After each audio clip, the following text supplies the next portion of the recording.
Bismillahirrahmanirrahim. Assalamualaikum warahmatullahi wabarakatuh.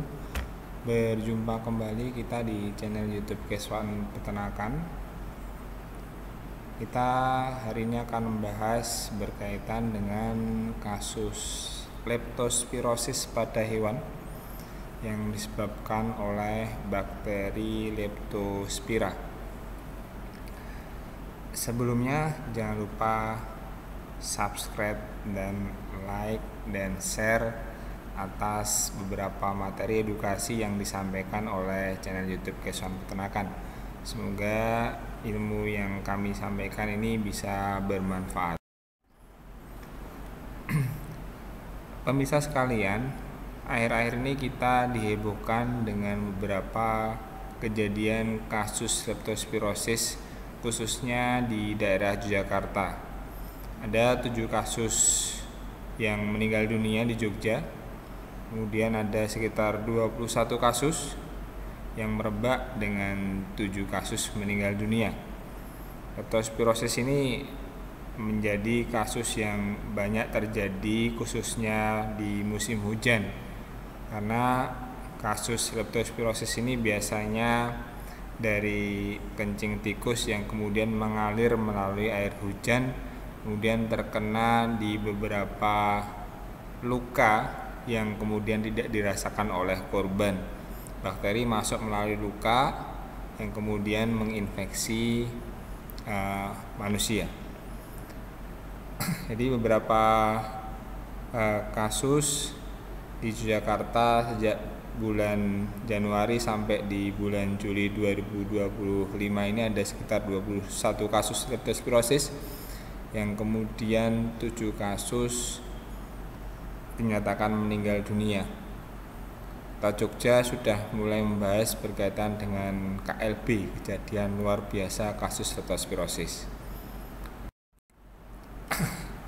Sekedar informasi Bapak Ibu sekalian, pemirsa sekalian, leptospirosis ini disebabkan oleh bakteri Leptospira. Kemudian penularannya dari hewan ke manusia maupun juga manusia ke hewan.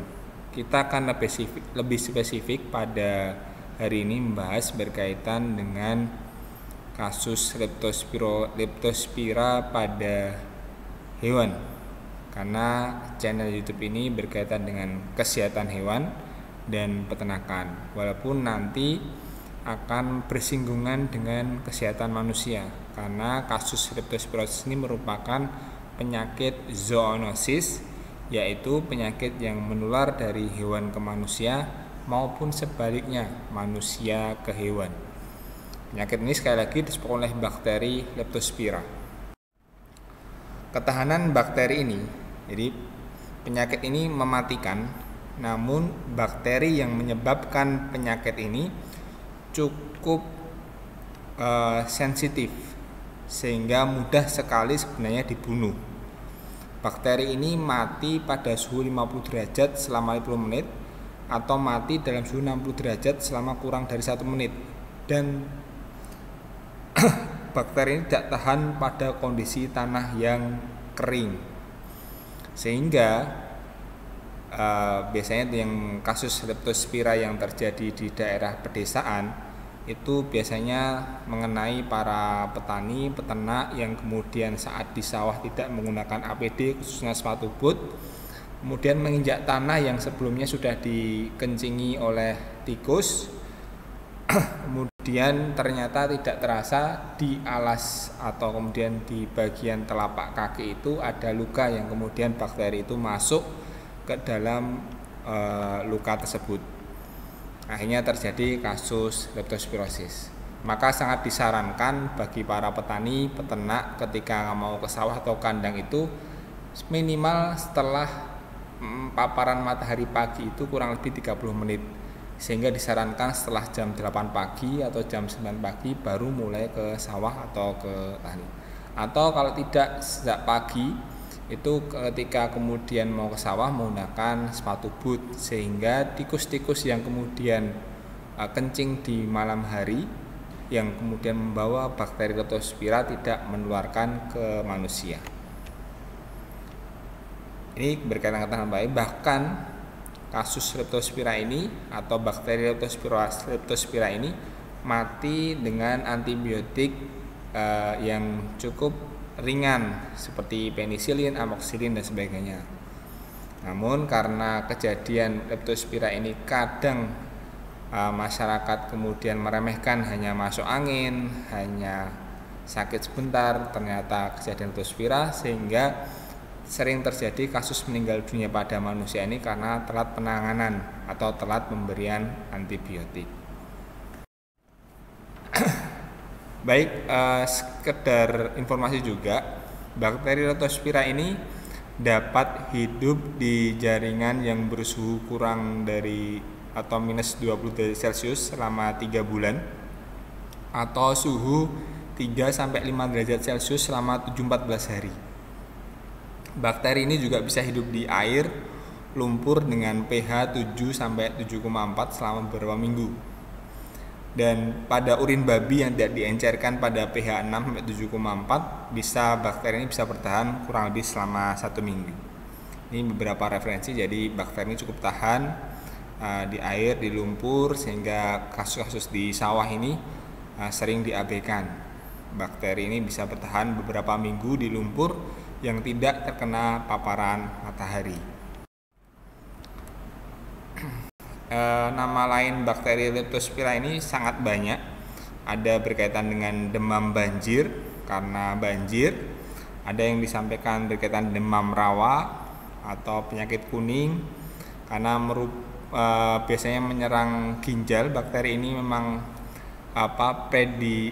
predileksinya di ginjal, sehingga kemudian merusak ginjal, sehingga pada hewan atau pada manusia ketika terkena bakteri ini atau penyakit ini, biasanya kalau sudah parah, sudah kronis, ini harus terjadi gagal ginjal.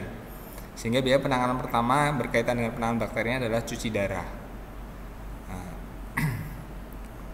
Kemudian Bapak Ibu sekalian, sumber infeksi penularan dari bakteri ini masuk, tadi kami sampaikan di depan, masuk melalui luka atau lecet pada kulit yang tidak terasa.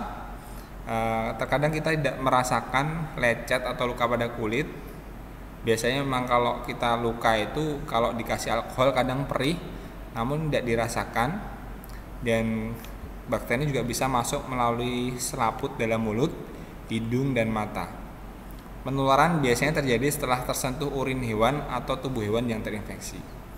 Jadi kalau di tikus, bakteri ini tidak menjadi masalah karena tikus hanya vektor atau karier. Jadi bakteri ini tinggal di ginjal tikus dan tidak menyebabkan penyakit atau sakit pada tikus. Namun ketika kemudian dikeluarkan bakteri ini, kemudian terkena pada hewan selain tikus atau pada manusia, sehingga bakteri ini bisa menyebabkan penyakit.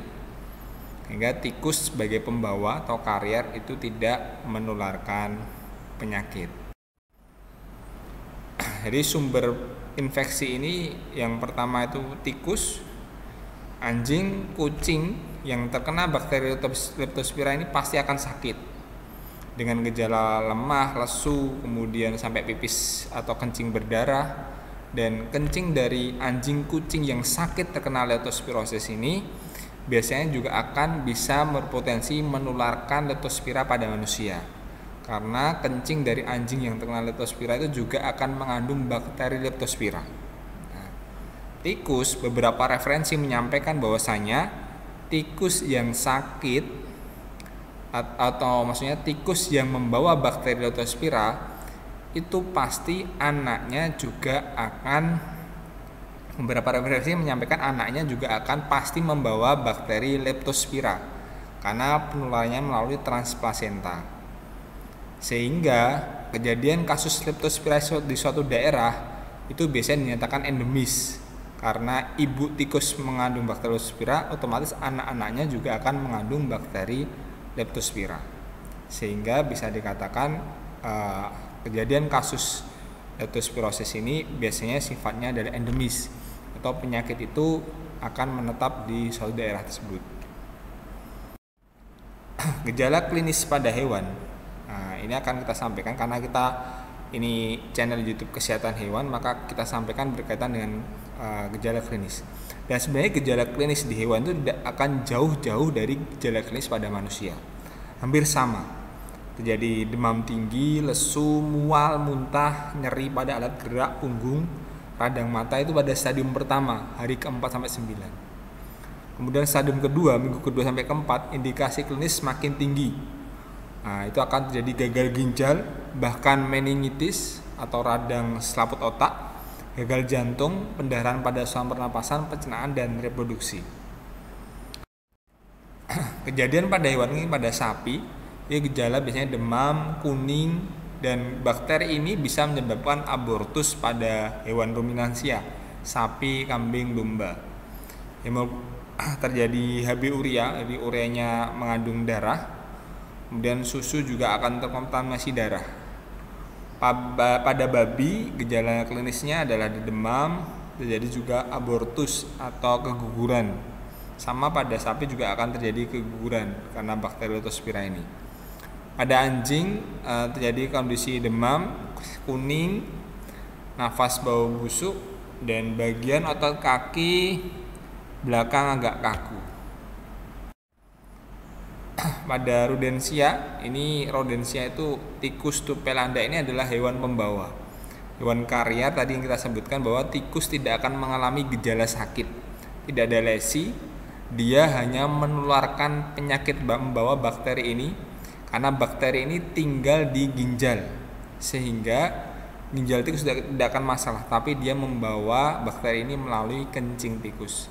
Jika di manusia atau hewan lainnya, bakterinya juga akan tinggal di ginjal, maka kasus berat pada kondisi leptospirosis adalah terjadinya gagal ginjal. Kita tahu bahwa ketika ginjal rusak itu menjadi salah satu organ yang susah untuk regenerasi atau lama terjadinya regenerasi. Bahkan beberapa reaksi menyatakan bahwasanya organ yang tidak bisa terjadi regenerasi, sehingga ketika gagal ginjal otomatis sudah harus dilakukan cuci darah. Nah, ini infeksi penularannya, jadi dari Leptospira kemudian masuk ke tubuh melalui mata, hidung, kulit yang lecet, atau makanan yang terkontaminasi oleh bakteri Leptospira, atau bisa melalui selaput lendir atau membran mukosa. Bakteri akan menyebar melalui aliran darah menuju organ jaringan tubuh seperti hati, paru, ginjal. Jadi hewan terinfeksi Leptospira ini akan menjadi pendiam dan malas karena rasa sakit yang diderita.